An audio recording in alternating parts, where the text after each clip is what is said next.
he just held me, he just whispered in my ear, just breathe, and just, boom, I was gone. I completely left my body, literally left. I remember because I was completely conscious. I remember everything. There's people screaming, crying, splashing around, and I'm just like laying there, completely like utterly still. You could say this out of body experience, and the peace, the love, the warmth, everything you can imagine. There's nothing, for me, there was absolutely all the chaos of the world, the torture and whatever else is going on. There's nothing. It's just pure peace. Like, you're here for a purpose. I'm like, really? Like, it's taken me all this pain and all these years and all this suffering to get to this point, and you're telling me I've got a purpose now? I'm like, you'd have told me that 20 years ago. You're here because your purpose is all your education, your experience, and everything you've been through is for you to now go out and to help the people, to help go out and help these people, because there is people in the exact same situations as you, and you can use your education and your knowledge and everything you know to then help these people, and this is why you're here. Hello, I'm Donald Lee, and this is Expressing and Revealing Your Truth with Donald Lee. It's a podcast in which I help you understand the truth about who you really are and how you can express and reveal that truth in the world. To do that, I interview people who have had transformational spiritual experiences, the type of experience that many of us wish we had, but never do. Yet by learning from my guests' experiences and the wisdom they've gained from those experiences, all of us can glimpse a bigger vision of who we really are and how we can live our lives more fully, more peacefully, more lovingly. Be sure to download my free mini ebook containing 5 of the 50 parables in my popular book, The Band Director's Lessons About Life. These little parables are short, easy to read, inspiring, and also help you to understand a little more about who you really are. There is a link in the show notes below to get your free ebook. On this episode, I interview Keith Hagar, who overcame a difficult and traumatic youth, full of addictions and suicide ideations.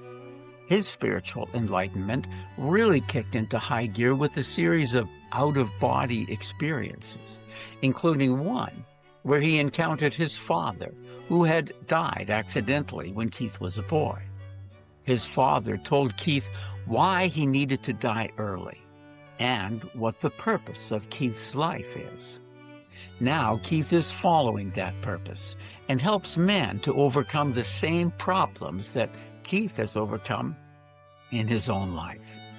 I think you will really enjoy learning about Keith's journey and the wisdom he has to share with all of us.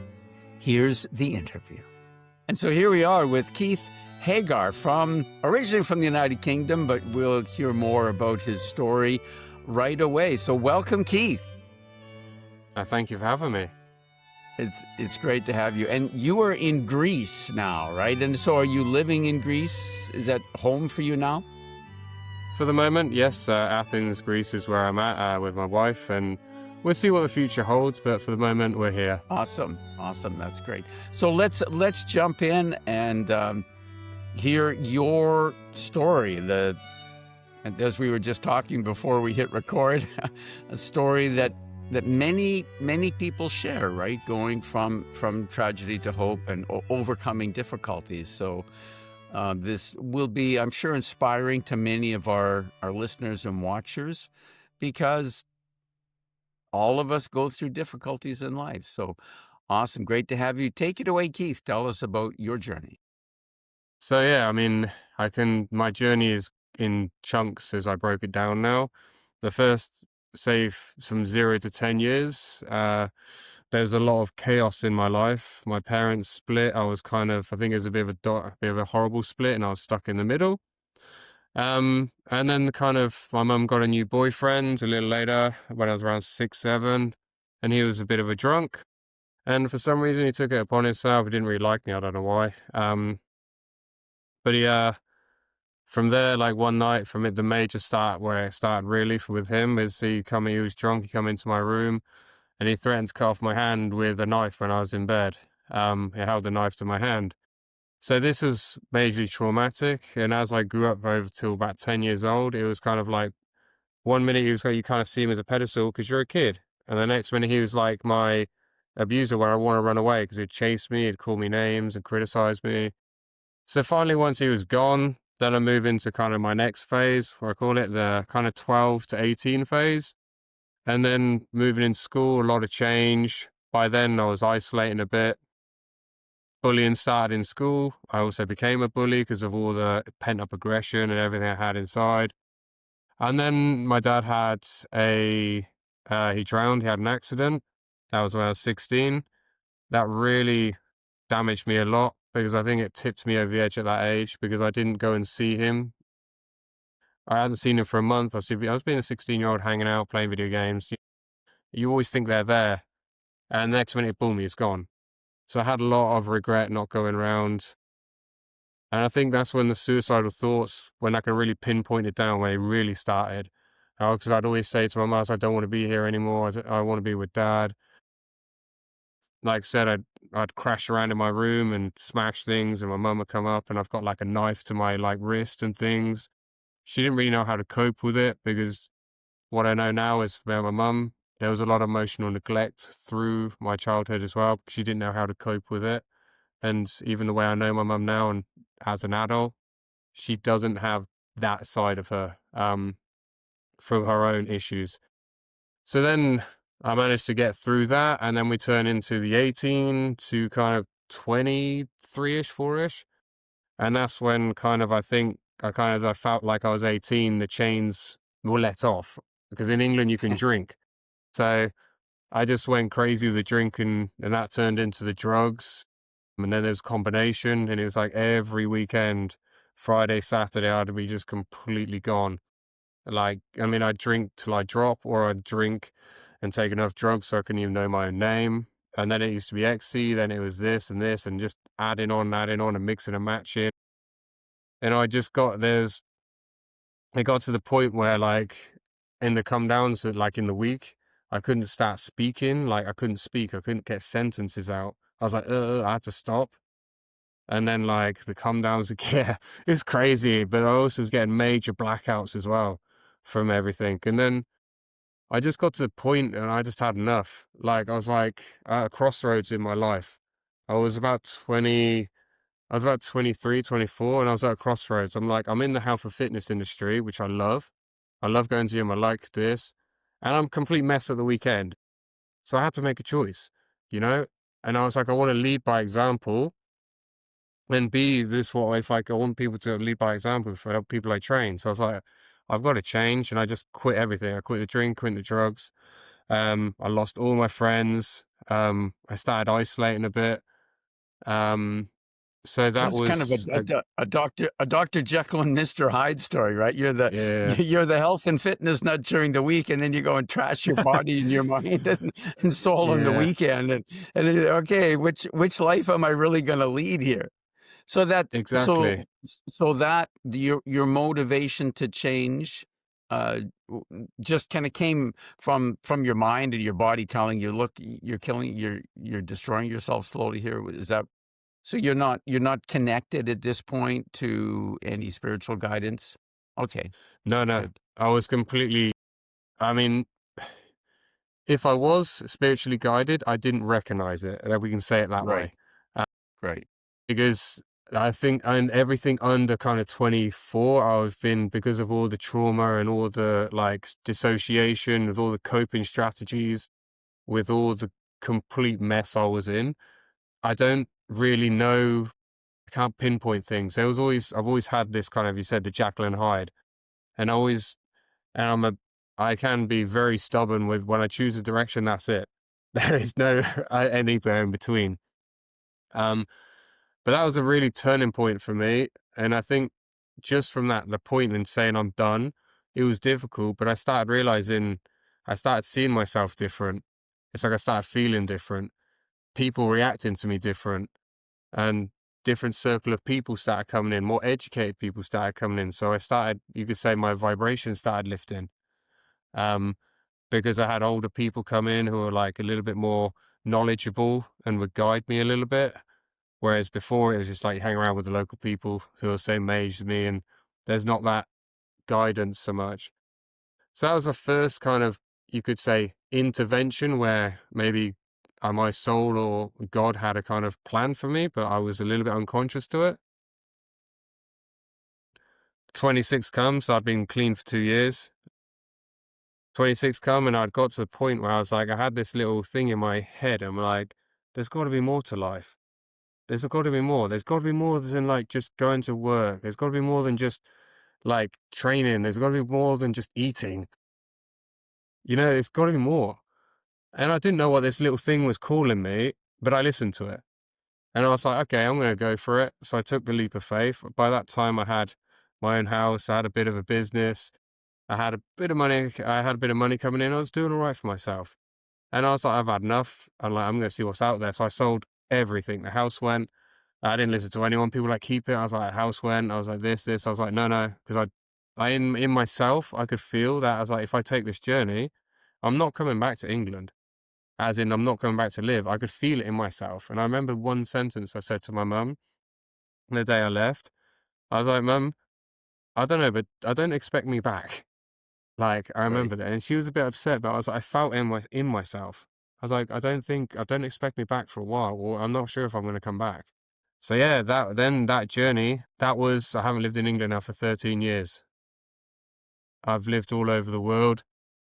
Like, I've traveled many places, but during these things, I've been meeting people, going to live, working in, living through not living through, traveling through India. I started getting into the yoga and speaking to the bubbas and just sitting down and speaking to people and their guidance. I'm like in my head was processing because I'm quite intellectual. I'm like processing. I'm like, this is interesting. And doing meditations with like these healers I didn't really understand, but I was open to it. And I'm like starting to like levitate, and I'm like, this is super cool. I don't really know what it is, but I can feel all this tingling in me, and I feel amazing. Can't really question it yet because I don't really know what it is. But there were some of the biggest things. What really kind of blew me open is when I went. It's always India actually. When I went back to India for the my trauma informed breathwork course. So after doing, of course, I had done a bit of breath work along the way, but this really kind of really opened me up. And it took me 3 days on the course because I was like locked. I was like tight from I didn't feel safe. And then when we're in the pool and we're doing one person's holding you, and laying down, I have the blindfold, and I'm breathing, and I kept locking up. I'd hold my breath, and I realized that as me is like a reset. It's like my body's now from all the breath work, my body dies and then it rebuild. It's reborn. So this is why I hold my breath, and it's like I stop and I hold it for like 2, 3, 4 minutes, and then it's like boom, I'm breathing again. It's like, and I know when I'm doing it, it's like my body is resetting. Partly why I do So it is is because this there's so what many. is this sorry, Keith, was this something you did all the time? You kinda this was your normal way that you kinda hold your breath?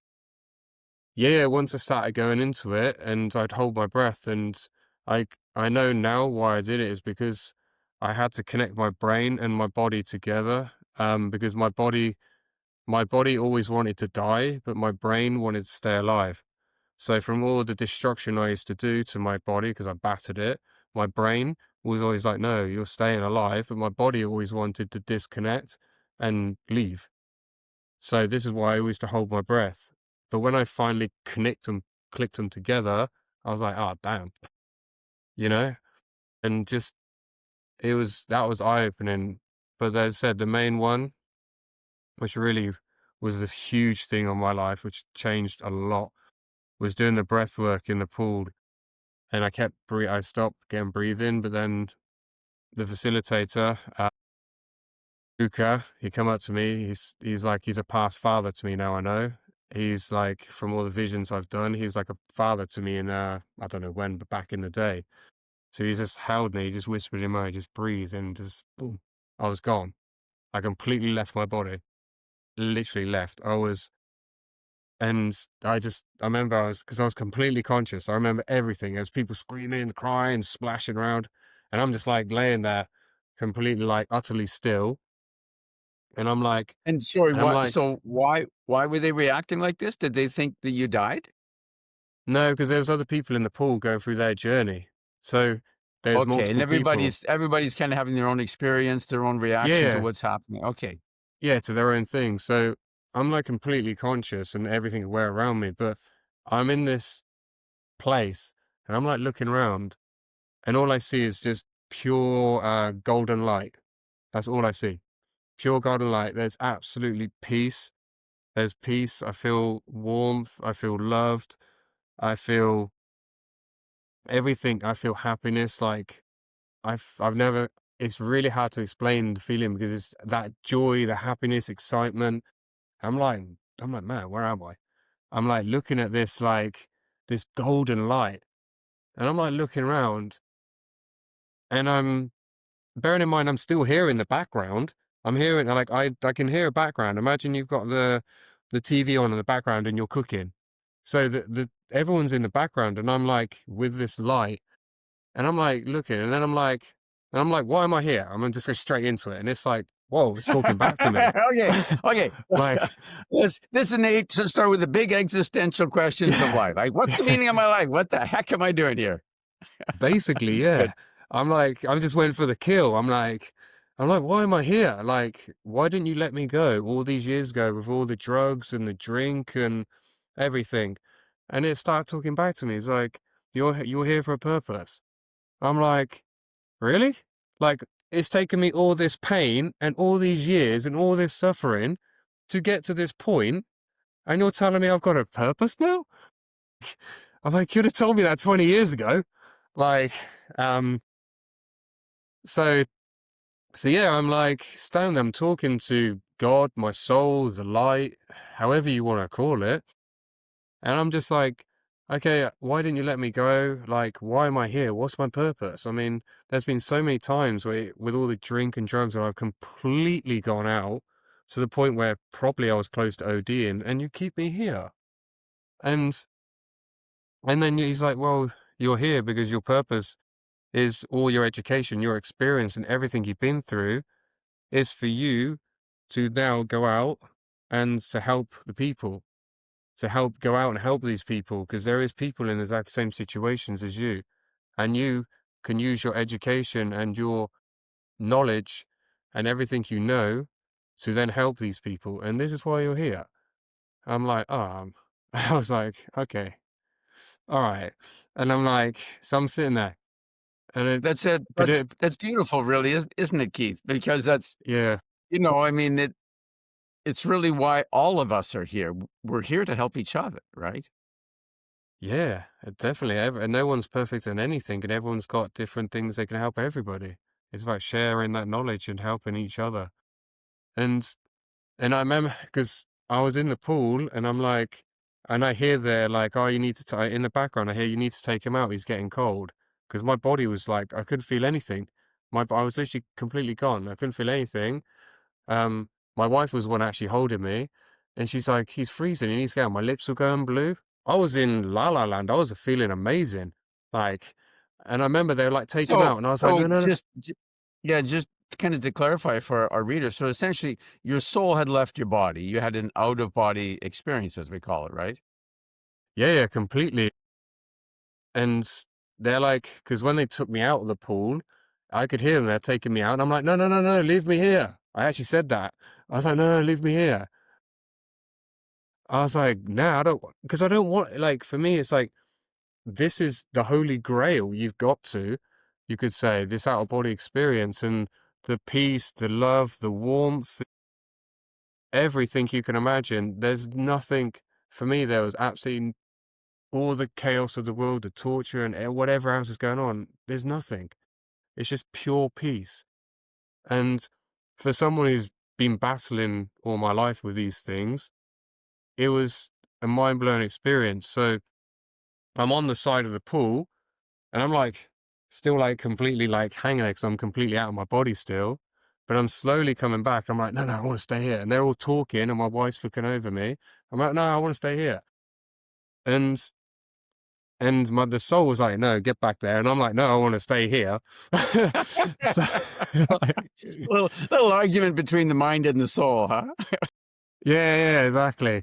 So, but I mean, I remember when I started coming back, I'm like laying there, my eyes come open first, and my wife was looking over me like this, and she's like looking at me. She's like, and I remember she's like, you were completely gone. She's like, she could see. Imagine, when people are completely like if they're knocked out, they're kind of there, and their eyes. I was just staring. I could see everything. I could hear everything.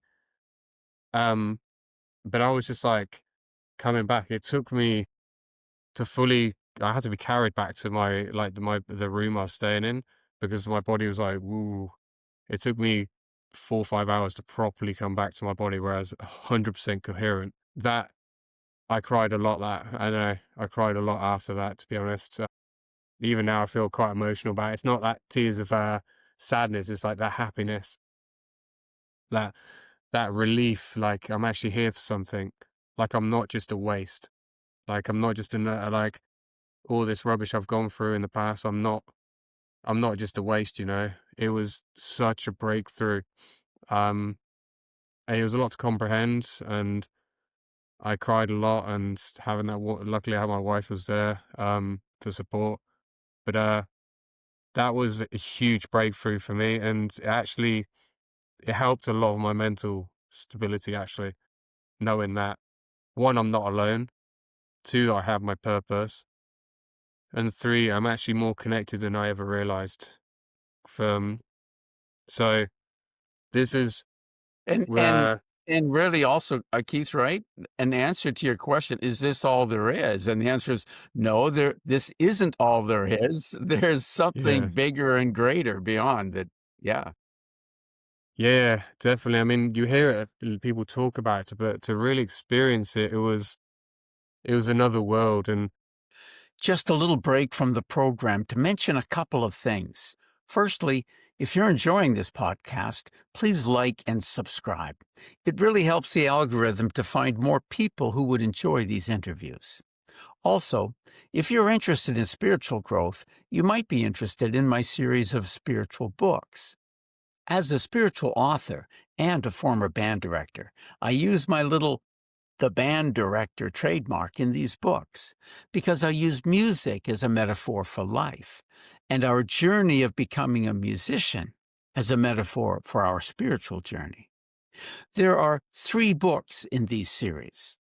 The Band Director's Lessons About Life is a book of modern-day parables inspired by events from my teaching career. When you're working with kids, things naturally come up that we sometimes call teachable moments. Little events where you realize that there's a bigger lesson happening right now than the alternate F-sharp fingering on the clarinet that I was trying to teach. I started writing some of these little stories down and turning them into modern-day parables. So, the Band Director's Lessons About Life has 50 little parables. It's a bit like a Chicken Soup for the Soul book. Each parable is about 3 pages long. Each begins with a story that happened in school, and then there's a reflection section that draws a spiritual lesson out of the events of the story. That is, it explains what the spiritual metaphor means. The Band Director's Lessons About Life is easy to read, makes a great gift, and expresses many universal spiritual principles in an easy-to-understand way. If you want to go deeper in your spiritual growth, I've also published a study guide to accompany the Book of Parables. It turns the Band Director's Lessons About Life into a year-long course in spiritual development. You will spend a week on each of the 50 parables. There's a deeper teaching about the meaning of each parable, reflection and discussion questions, especially if you would like to use the study guide in a group setting, and a different meditation for each lesson. The third book in the series is a little book titled The Band Director's Pocket Guide to Spiritual Growth. This little book explains a simple 3-step process for putting your spiritual growth into high gear. You can learn more about all these 3 books and my other books at my website, www.cominghomespirit.com. Because, after all of us are on a spiritual journey back home to God. So that's cominghomespirit.com.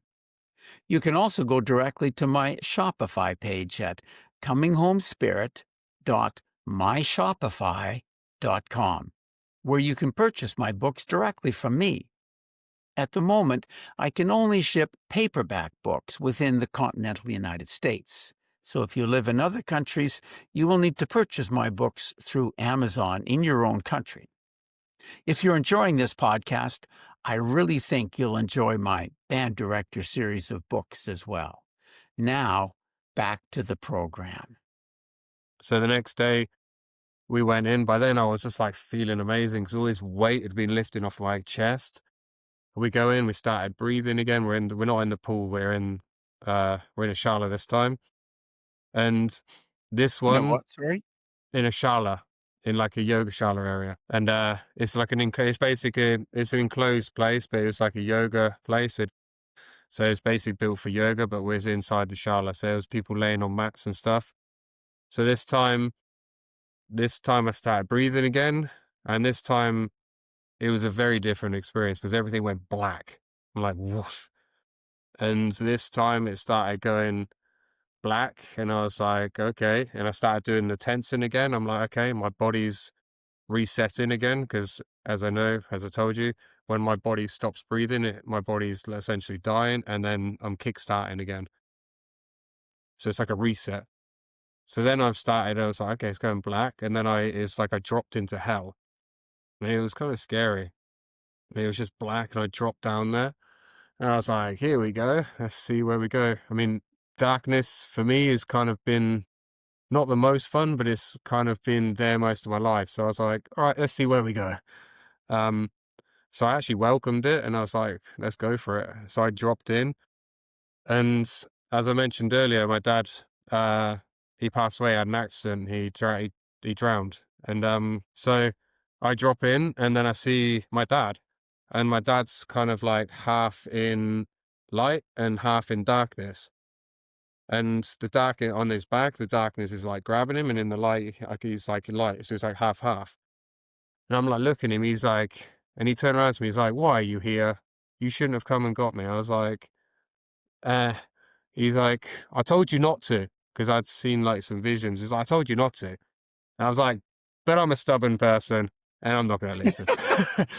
Like, Yeah. and so I I was never just do what I'm like, told, right? You got to tell me the opposite. You got to use reverse psychology, right? yeah, exactly. Also, I'm Aquarius, so it's part of our rebel nature. So he said, I mean, I told you not to, and I didn't want you to come, but I was like, Dad, I'm the only one who can do this. No one in our family. My brother's not on his journey, spiritual journey. My mum's definitely not there, and there's not many of us left in our family. So I was like, I'm the only one. So I'm like, I'm here, and it's like he's kind of like stuck between the light and the dark because I had to like free his soul. So me going down there, it's like I had to free him and like cut the chains, per se, so he could like purposely fully transcend. And the reason he was stuck between the light and the dark, as he told me, is on the day, because he was an avid fisherman. He loved going fishing. It was his passion. So on the day, he used to always wear a gold chain. And on that day, he took the gold chain off. He didn't know why, but that gold chain was his soul telling him that was his protection. So him taking the gold chain off was for him, it was his soul getting ready for him to pass. Again, he didn't know this. So as he went fishing and everything, he was because he told me exactly what happened. He was he was fishing, and he was with the overalls, and he was in the river fishing, and he slipped, and obviously he got dragged under. So yeah, of course, for that point, his soul let him go. And I was just like, why? And he's like, because I had to let my dad's soul was telling me I had to let you go, is because if I hadn't, you and your brother would not have been able to transcend into the people you are now. So, and you wouldn't have gone on your journey, especially for you. You wouldn't have been here. You wouldn't be standing here right now. You would be a completely different person. And maybe, I mean, the area where the person I was before with all the drink and drugs and everything, you may not even be alive, you know? So I had to cut it. Uh, so, because at that point, when you cut, obviously, if we'd have carried on, it was like split. So you have that life cut. So the life is completely cut. The chains are broken. As they say, transgenerational trauma is then cut and is then up to the new path for me and my brother to then hopefully grow into the persons we were meant to become. And he said, if I would have stayed, you would have never been able to transcend. Um, it was horrible being down there here listening to that. I was crying so much. And But then he started talking to me and he's like, look, and he gave me a message to my mum and he's basically turned around to me like, look, I know I was a bad husband to her. I was not the best. Um, I've done a, I've done a lot of bad things. I should have been a better husband. I should have been a better father to you and your brother. Um, and I'm so sorry I couldn't have been, but I didn't. He just basically, I didn't have the tools. I didn't know. I didn't know how to be. I didn't have that education, and this is why, also why his soul was like, I want you to go out there and do it, like to change what I couldn't do. Like my brother's got now 2 kids, and he doesn't do anything like what my mum and dad did. Like there's certain things I've been in the pub and alcohol and things around. My brother doesn't go anywhere near that, so he's already changing these things subconsciously. And he's like, you would have never done that if I was here. So then he told, and of course he's sitting there telling me, he's like, I tell your brother I'm proud of him, I love him. And then he's like to me, he's like, look, he reiterated my purpose again.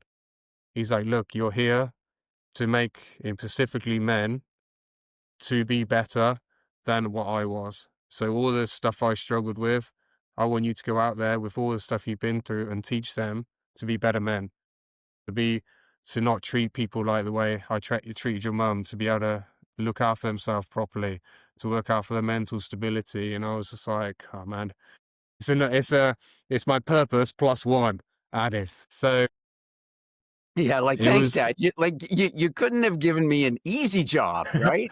You gotta give me a yeah, hard job. exactly. So, I mean, even now I feel like emotional, and it's not emotional like I want to cry because I'm sad. It's like emotional because it's like, it's again, I come back, and it took me a while to come back because, like, again, even down there, just there is some horrible things down there. Like, there is the things you call like the demons. I could see them. I'm like, man, like, you lurkers or whatever you want to call them, you are real. Unfortunately, I'm not really scared of you because I've been around most of you most of my life, but like, I, uh, Yeah, it's not so novel anymore. Yeah, but yeah, I've been bullied by you guys since I was a kid. So yeah, I'm used to this. exactly. So I mean, so and just, but then when I was coming back, just to see my dad kind of like rise up into the light, and he's like, "I'm always here for you, Keith. I'm always anyway when you want to contact me, or I'm always here. I'm always watching over you, your brother, your mum. I'm always here. Like you may not think I am, but I am." Um, That's and beautiful. That's I always felt when he left, I always felt he was here, but I didn't understand it. I was too young to understand, you know? So when I come back, I mean, God, that was a process. It took me a while to kind of, again, come back to my body. It was a lot emotionally. Again, my wife was in her journey as well, but like it was a lot. So I cried a hell of a lot after that, but it's felt so freeing because finally I understand why my dad left, why he had to go. Because as a 16-year-old, you can't comprehend it. It's like, boom, they're there and they're gone.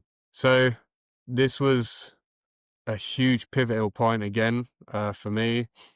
Whew, even now, like I'm breathing around, my body's like, I can feel like everything in me, it's intense. And these two are the like huge things in my life as I've getting older. It's really changed my thought process. Like, I'm going to be okay, rather than fearing death and just want to go because I didn't really understand. Now it's like, okay, if I go, like, I know I can always be there for my loved ones in a different way. And as I said, it was intense, but these 2 points, like that training really changed my life actually. And I do a lot of breath work now, and it's hard to keep me from leaving my body because I like to go out and have fun out in the ethers. So yeah, but there was also there's the next part. I also done a ceremony with a shaman at the end of the course. We're in a there's 10 of us ish. And we're outside in nature on the beach in Goa. We had the fire, sacred fire, and yeah, we went on our journeys again. And I'll never forget because I dropped back, and we were using plant medicine. So, right, as in we come back, he was used there, but I transcended, and it was a full moon that night. A full moon. The moon was really strong, and I remember I was just like I went flying through the moon, like past the moon, Right. and And you know these films you see in like Star Wars and Star Trek where they're like zooming past and all the light years and stuff. I was seeing all these things, and I was like, I always wondered if we were connected, and just seeing the whole world is like, there's this like, I think so there's documented, there's like a net around the world, around everything. And it's like this red, imagine like a red fishing net. And it's all over the world. It's all over the world, and everything is interconnected from like the earth, space, stars. And I was just like, and I'm looking at this, I'm like, I always heard about this. I'm like, no way. I'm actually seeing it now. Again, it's like, I think all these journeys and trips and these spiritual things have really helped me in my mental space and in my own being, because as I said, knowing that you're connected to something more is, for me, been huge, because growing up, I never felt connected to anything, you Right. know? Right. So it's been many medicines. I mean, I could go on talk about many other things about leaving my body, um, because there has been many instances where I go to different places. I have got no clue where I go. I Right. end up in these areas, and I have a little talk with these people, and I can come back and I can draw pictures of them, and I can take names. I don't have a huge like talk with them, but they give me their name and I can draw a picture of them. Like one planet I went to, it's like they're like they have look like they have a gas mask on, but it's their face. It's how they look. Oh, okay. So it's not exactly like gas mask, but it comes out like that. And I'm like, I can't remember the name the one gave me. So I write things down because I never remember them. I Right. just the feeling, but again, when I go, the feeling is always peace. Right. And I always come back, it comes back and I'm like, it feels like I've come back with a message that I can put another piece of the jigsaw in and complete a little bit part of the jigsaw within my life or my purpose. Um, Right.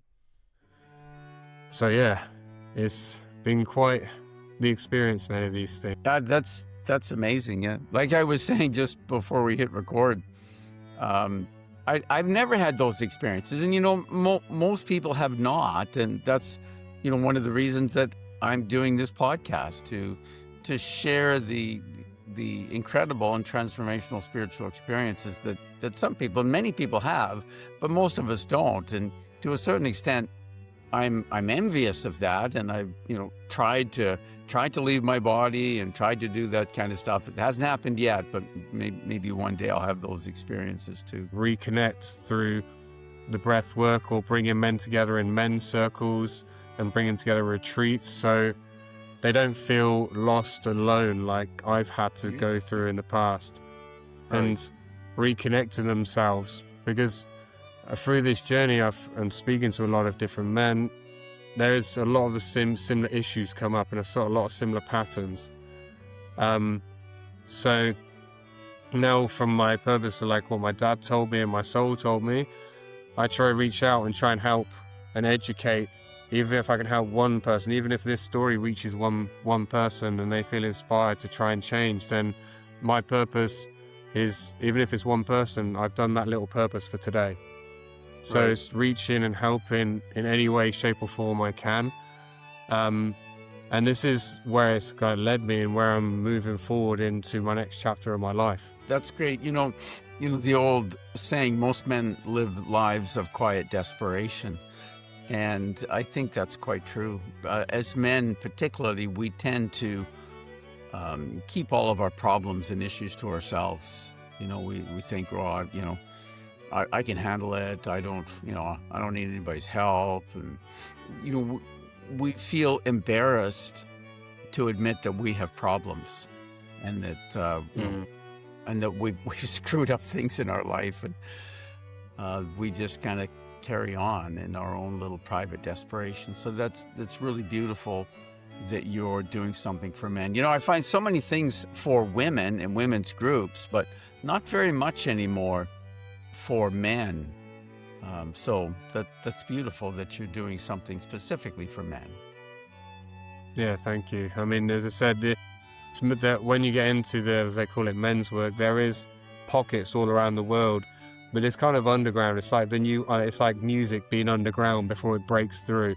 So I'm part of an underground men's group. Yeah, they probably will get on the FBI terrorist watch list or something, right? Because we're in a men's group. Also, I was just thinking, as men, we tend to be connected with our physical body the most, right? When we talk in terms of mind, body, spirit, as men, we tend to be connected with our bodies and focus more on our bodies. Then secondarily, with our mind. And for most men, we completely ignore our spirit.